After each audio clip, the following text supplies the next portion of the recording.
حاضرین،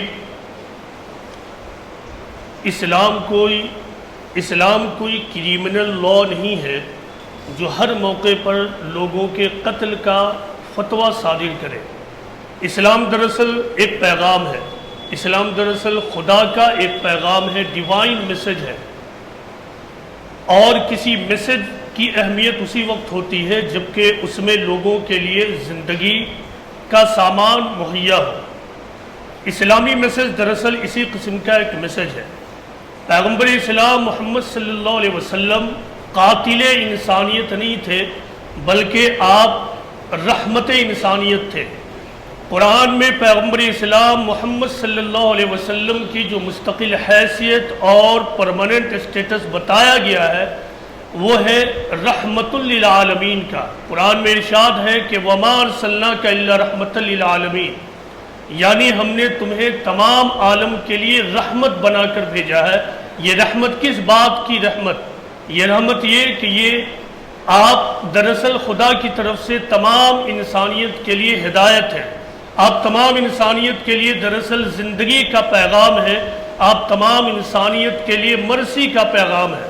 پیغمبر اسلام محمد صلی اللہ علیہ وسلم نے اپنی پوری زندگی میں دراصل اپنی اس حیثیت کو برقرار رکھا۔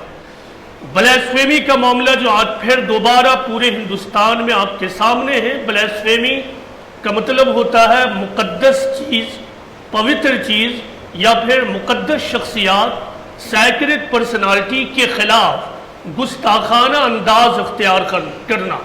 ایسے ہی چیز کو، ایسے ہی عمل کو ہم بلیسفیمی کہتے ہیں انگریزی میں۔ ہمارے ہاں اس کو گستاخی رسول اور گستاخی رسول کے نام سے جانا جاتا ہے، یعنی بلیسفیمرز، جو شخص گستاخی کرے اسے بلیسفیمرز کہتے ہیں۔ اس موضوع پہ بھی آپ کے سامنے میں نے تفصیل سے بات چیت رکھی، اور جب سیرت کی بات چیت ہوتی ہے تو آپ کو یاد ہوگا میں نے بارہا اس نقطے کی طرف آپ کی یاد دہانی کرائی ہے کہ پیغمبر اسلام محمد صلی اللہ علیہ وسلم کی جب بعثت ہوئی تو ایسا نہیں ہوا تھا کہ آپ آرام سے لوگوں کے سامنے جاتے اور خدا کا پیغام پہنچاتے اور لوگ آپ کا وارم ویلکم کرتے، جس طرح آج کہ علماء کو چاروں طرف وارم ویلکم ملتا ہے۔ ایسا بھی نہیں ہوتا ہے کہ ایک شخص اپنی لائبریری سے پرامن ڈھنگ سے نکلے اور بڑی عزت سے یہاں ممبر کے مقام پر پہنچتا ہے اور پھر آپ جیسے لوگ یہاں بیٹھے ہوتے ہیں پرسکون انداز میں کہ کوئی آئے اور یہاں ہمیں پیغام دے۔ ایسا کچھ بھی نہیں ہوتا تھا۔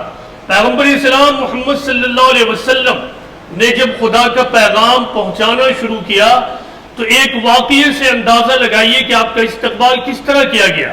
ایک موقع سے آپ لوگوں کو خدا کا پیغام پہنچاتے ہیں، عبداللہ بن ابی بھی وہیں بیٹھا تھا۔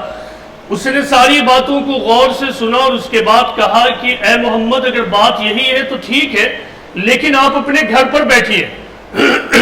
آپ کا لفظ میں استعمال کر رہا ہوں، آپ اپنے گھر پر بیٹھیے۔ اگر لوگ آپ کے پاس پہنچ جائیں تو آپ ان کو بات پہنچائیے، اگر لوگ آپ کے پاس نہ پہنچے تو آپ ان کو اپنی بات نہ پہنچائیے۔ آپ اس طرح آ کر محفلوں میں ہمیں ڈسٹرب نہ کیجیے۔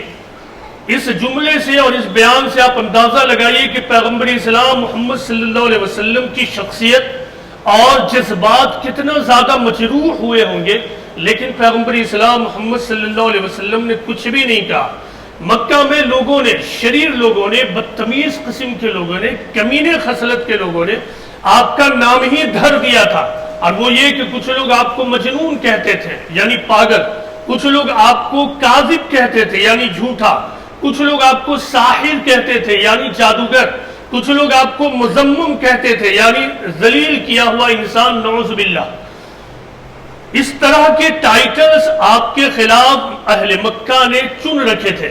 ایک بار کا واقعہ ہے لوگوں نے کہا کہ اے اللہ کے رسول، لوگ آپ کو ایسا اور ویسا کہتے ہیں۔ پیغمبر اسلام محمد صلی اللہ علیہ وسلم نے کہا کہ اچھا، لیکن میں تو محمد ہوں۔ مذمم کا مطلب ہوتا ہے ذلیل کیا ہوا، اور محمد کا مطلب ہوتا ہے تعریف کیا ہوا۔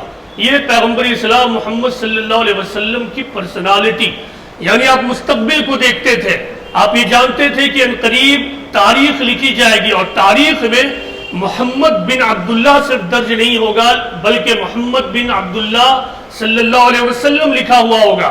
لوگ محمد کو صرف محمد کے نام سے نہیں جانیں گے بلکہ لوگ محمد کو ایک عظیم شخصیت اور پرسنالٹی کے نام سے جانیں گے.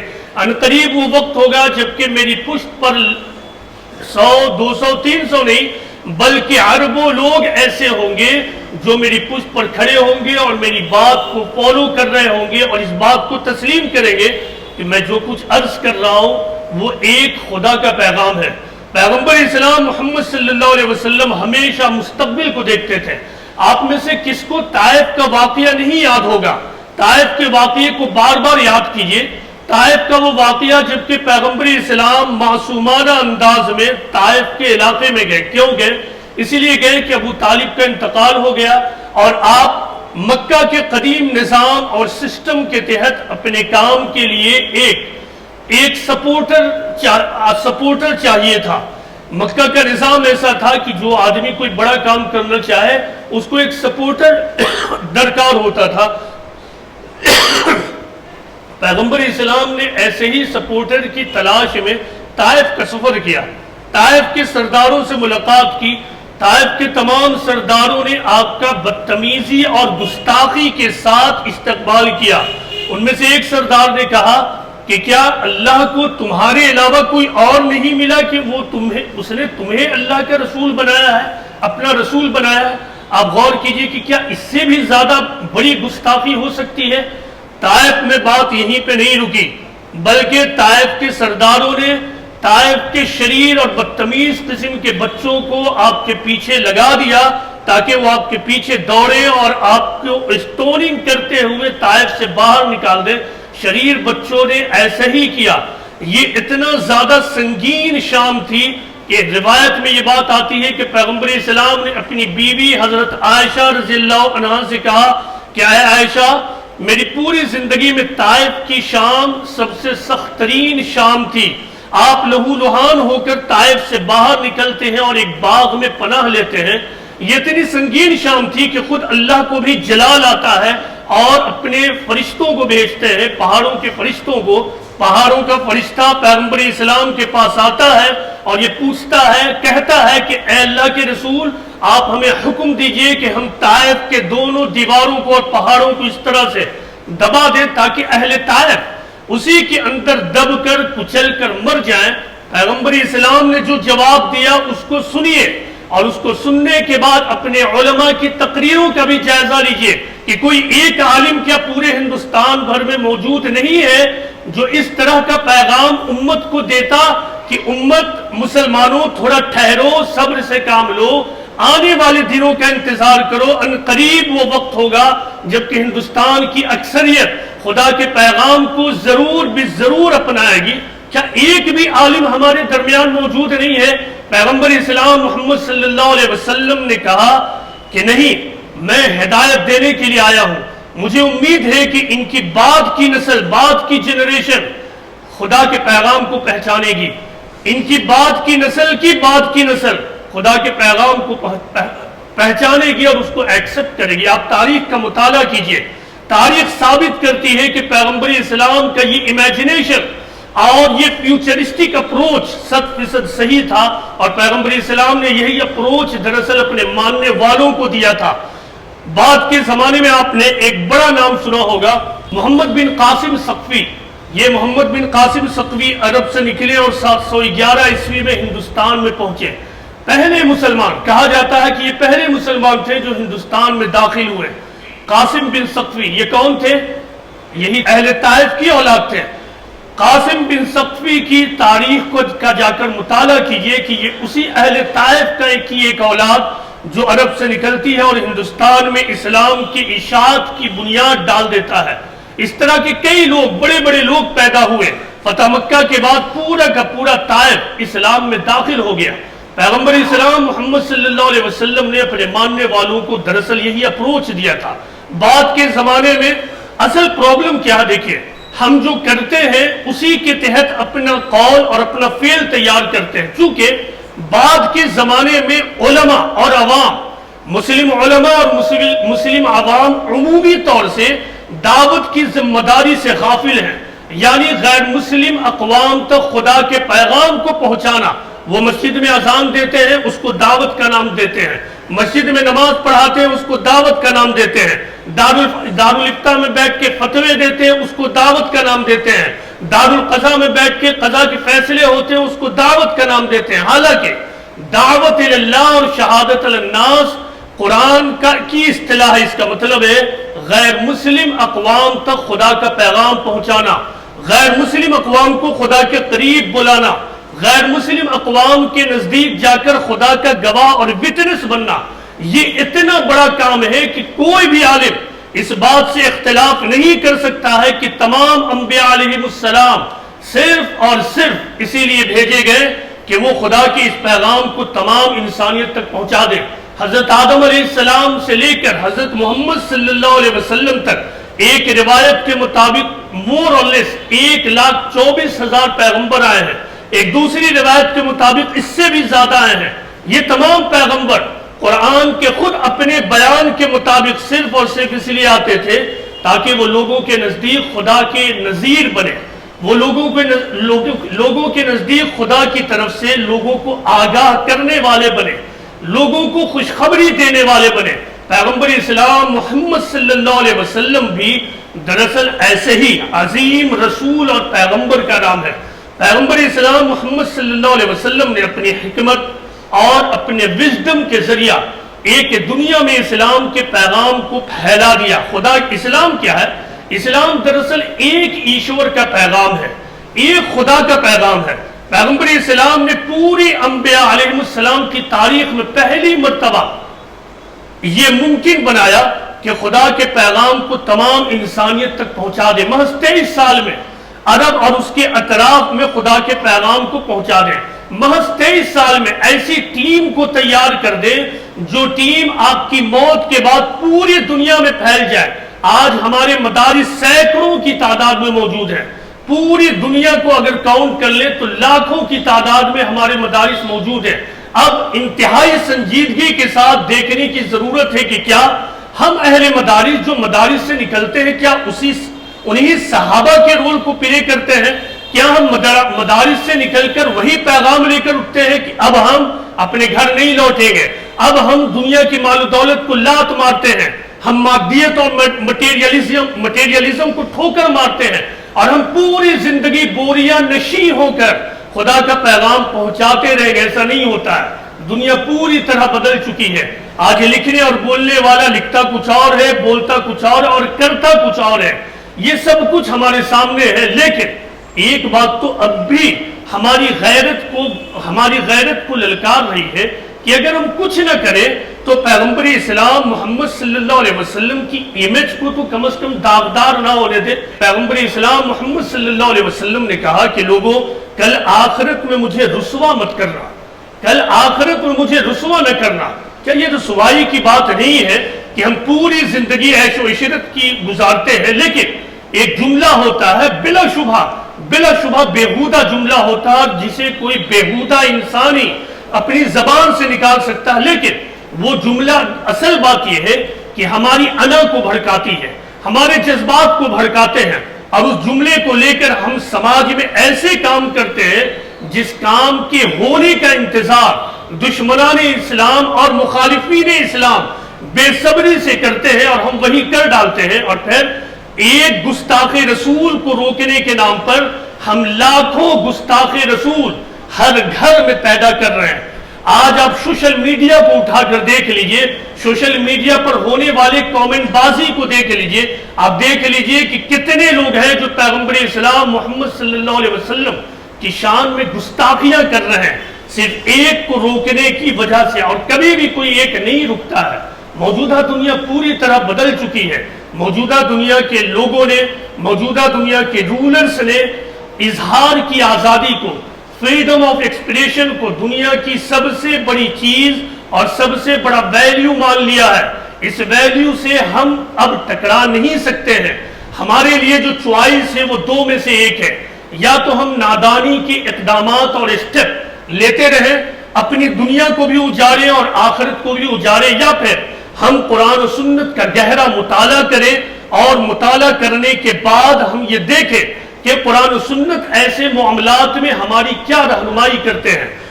قرآن میں یہ صاف صاف بتایا گیا ہے کہ صرف پیغمبر اسلام ہی نہیں بلکہ جتنے بھی انبیاء علیہ السلام آئے ہیں تمام کے ساتھ گستاخی اور بدتمیزی کا کھلم کھلا معاملہ ہوا ہے۔ قرآن کی ایک آیت ہے کہ یا حسرتن علی العباد ما یاتیہم من رسول الا کانوا بہ یستہزئون، افسوس ہے لوگوں کے اوپر کہ جب بھی ان تک خدا کا پیغمبر آیا، خدا کا پیغام پہنچانے والا آیا، انہوں نے ان کا استقبال مذاق اور استہزاء کے ساتھ کیا۔ لیکن قرآن نے اس کا طریقہ پیغمبر کو کیا بتایا؟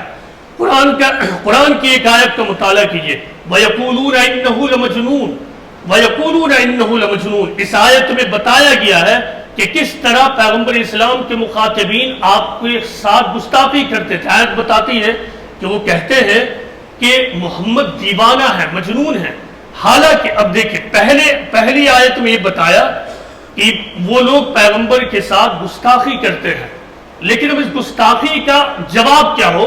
قرآن یہ نہیں کہتا ہے کہ محمد اپنے ساتھیوں سے کہو کہ جاؤ قتل کر دیں، محمد کہو اپنے ساتھیوں کو کہ جاؤ جلوس نکالیں، محمد کہو اپنے ساتھیوں کو کہ جاؤ علاقے میں اور چیزوں کو آگ لگا دو۔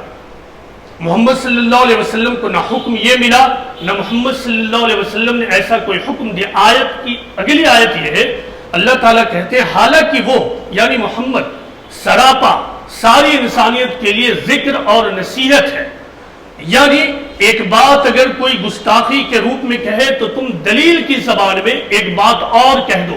پیغمبر اسلام نے یہی طریقہ اختیار کیا۔ پیغمبر اسلام کا دو میں سے ایک طریقہ ہوتا تھا، یا تو ایسے مواقع کے اوپر صبر کر لینا، جیسا کہ میں نے ابتدائی گفتگو میں بتایا کہ آپ اسماعیل کرتے تھے، مسکراتے تھے، یعنی وہ مجھے مذمم کہتے ہیں میں تو محمد ہوں۔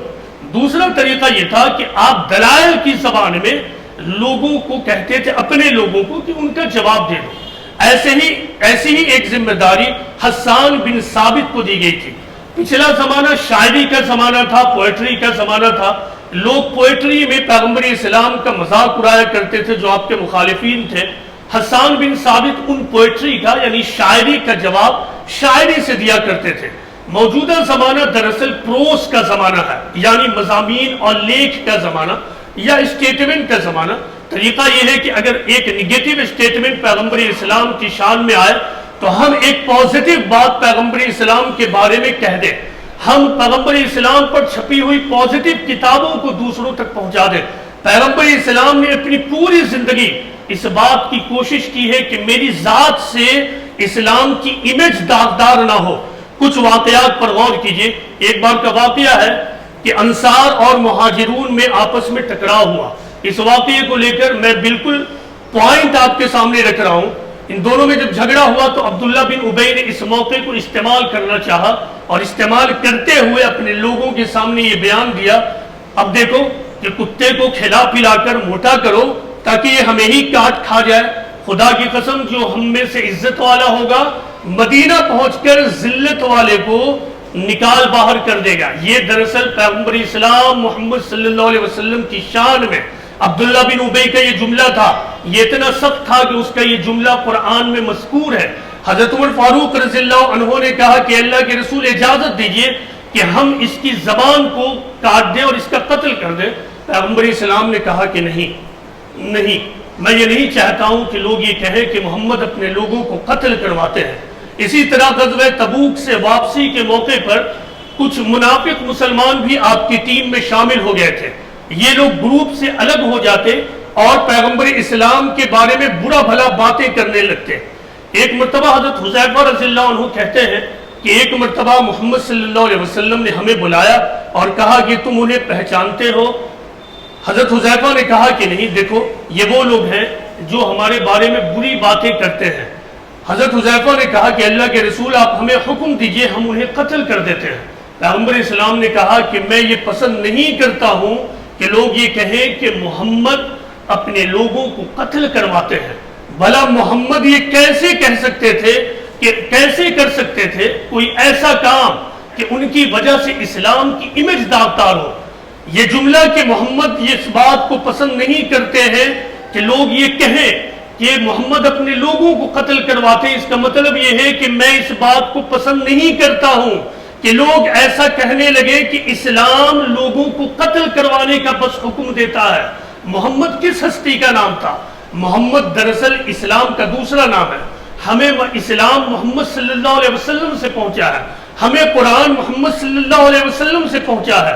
تو محمد اس بات کو ناپسند کرتے ہیں، اس کا مطلب یہ ہے کہ خود قرآن اور اسلام اس بات کو ناپسند کرتا ہے۔ میرے نوجوانوں، میرے بھائیوں، یہ وقت بلا شبہ نازک اور سنگین وقت ہے۔ ایسے موقع پر اگر ہم نادانی سے کام لیں، ہم اپنے جذبات سے کام لیں، تو ہمیں نہ تو اس دنیا میں کچھ ملنے والا ہے، اور یقین جانیے کہ اس طرح کی محبت سے کل آخرت میں بھی ہمیں کچھ نہیں ملنے والا ہے۔ بلا شبہ ایک مومن کا سب سے بڑا سرمایہ محبت الہی اور محبت رسول ہے۔ ایک مومن اپنے آپ، اپنی بیوی، اپنی اولاد اور اپنے بچوں اور اپنے مال و دولت، تمام چیزوں سے زیادہ اللہ اور اس کے رسول سے محبت کرتا ہے، اس میں کوئی شبہ کی بات نہیں ہے۔ لیکن کیا محبت کے اظہار کا طریقہ یہ ہوگا کہ ہم جلوس نکالیں، جلوس نکال کر یا تو ہم پھنس جائیں یا پھر فساد خود برپا کر دیں؟ کیا محبت اسی قسم کا نام ہے؟ محبت تو نام یہ ہے اس چیز کا ہے کہ ہم اپنے جذبات کو کچل ڈالیں۔ محبت اس چیز کا نام ہے کہ ہم محمد صلی اللہ علیہ وسلم کی خاطر اپنی زندگی، اپنی دولت، اپنی تجارت، اپنا سب کچھ نچھاور کرنے کو تیار ہو۔ اور کس لیے نچھاور کرنے کو؟ ہم ایک ایسے زمانے میں پہنچ چکے ہیں جس زمانے میں نہ جان دینے کی ضرورت ہے نہ جان لینے کی ضرورت ہے۔ جان دینا اور لینا تو بڑی آسانی کی بات ہے، اس میں چند لمحے کی بس تکلیف ہوگی، لیکن اصل محبت تو یہ ہے کہ ہم پوری زندگی تکلیف کے ساتھ، برداشت کے ساتھ رہنے کا ثبوت دیں۔ ہم پوری زندگی اپنی اولاد کے لیے کم دولت کو برداشت کر لیں اور اپنی دولت کو خدا کے پیغام کو تمام انسانیت تک پہنچانے کے لیے لگا دیں۔ یہاں بیٹھے ہوئے جتنے لوگ ہیں، جتنے نوجوان ہیں، کیا آپ میں سے اکثریت اس بات کی گواہ نہیں ہے کہ میں اسی مقام سے ایک عرصے سے، ایک عرصہ نہیں بلکہ 2 دہائی سے، اب 2 دہائی ہو چکے ہیں مجھے اس مقام سے بولتے بولتے، 2 دہائی سے آپ سے اس بات کا مطالبہ کر رہا ہوں کہ آپ اٹھیے اور خدا کی اس آخری پیغام کو تمام انسانیت تک پہنچانے کے لیے اپنا وقت اور اپنی دولت لگائیے۔ اس بات کی گواہی دینے کے بعد آپ میں سے ہر آدمی اپنے آپ سے پوچھے کہ آپ میں سے کتنا انسان ایسا ہے جس نے باضابطہ مجھ سے ملاقات کیا ہو اور یہ کہا ہو اور پوچھا ہو کہ آپ ہمیں بتائیے کہ ہم اپنی مصروفیات کے ساتھ ساتھ کس طرح خدا کے پیغام کو انسانیت تک پہنچائیں، ہم کس طرح دعوت کا کام کریں، ہم کس طرح سیرت کی کتاب پہنچائیں۔ تو بھلا یہ جلوس نکالنا کس محبت کا نام ہے؟ حقیقی محبت تو یہ ہے۔ ہم آج آپ کو دعوت دیتے ہیں، آپ اٹھیے، یہاں بیٹھا ہوا نوجوان، یہاں بیٹھا ہوا ایک ایک بزرگ، ہم آپ تمام لوگوں کو دعوت دیتے ہیں، آپ کو عشق رسول اور محبت رسول کا واسطہ دیتے ہیں۔ آپ اٹھیے، آپ اپنی زندگی کو، خدا کے پیغام کو تمام انسانیت کے لیے آئیے وقف کیجئے۔ آئیے ہم تمام لوگ اپنے ہاتھ پر بیعت کرتے ہیں کہ ہم جئیں گے تو خدا کے پیغام کو پہنچانے کے لیے جئیں گے، اور ہم مریں گے تو خدا کے پیغام کو پہنچاتے پہنچاتے مریں گے۔ آئیے بیعت کیجئے۔ آپ میں سے کتنے لوگ ہیں جو بیعت کرنے کو تیار ہیں؟ اپنے اپنے اندر پوچھئے، اپنے آپ سے سوال کیجئے، مجھ سے کوئی نہ کہے۔ یہ بڑا سنگین موقع ہے، یہ ایک موقع کی بات نہیں ہے۔ ذہن کو کھولیے، دماغ کو کھولیے، آپ دیکھیے گا کہ موجودہ زمانے کا یہ ایک نارم بن چکا ہے، ایک ڈسپلین بن چکا ہے کہ کوئی بھی اٹھتا ہے اور کسی بڑی شخصیت یعنی اللہ کے دیوتا یا پیغمبروں کے بارے میں کچھ باتیں کہہ دیتا ہے۔ آپ کتنوں سے لڑیے گا، کتنے لوگوں کی جان لیجئے گا، کتنے لوگوں کو جیل میں بھرتی کروانے کے لیے آپ پیٹیشن ڈالیے گا؟ کچھ بھی ہونے والا نہیں ہے۔ یہ سلسلہ دور اول سے جاری ہے، انسانیت کی آمد سے جاری اور قیامت تک جاری رہے گا۔ یہی ہمارا امتحان ہے کہ ہم ایسے موقع پر اپنے آپ کو محفوظ رکھیں اور خدا کے پیغام کو تمام انسانیت تک پہنچانے کا عہد کریں۔ یہ تمام مواقع دراصل آپ تمام لوگوں کو اس بات کے لیے جھنجھوڑ رہے ہیں، خاموش انداز میں جھنجھوڑ رہے ہیں کہ مسلمانوں تمہاری غیرت کو کیا ہو گیا ہے کہ تمہارے پیغمبر کے بارے میں اتنی غلط فہمیاں ہیں اور تم آرام سے سو رہے ہو، تم اپنی دولت کو سیت کر رکھتے ہو، تم اچھی کتابیں اٹھاؤ، تم قرآن کو اٹھاؤ، تمام انسانیت تک پہنچاؤ تاکہ لوگوں کی غلط فہمیاں دور ہو۔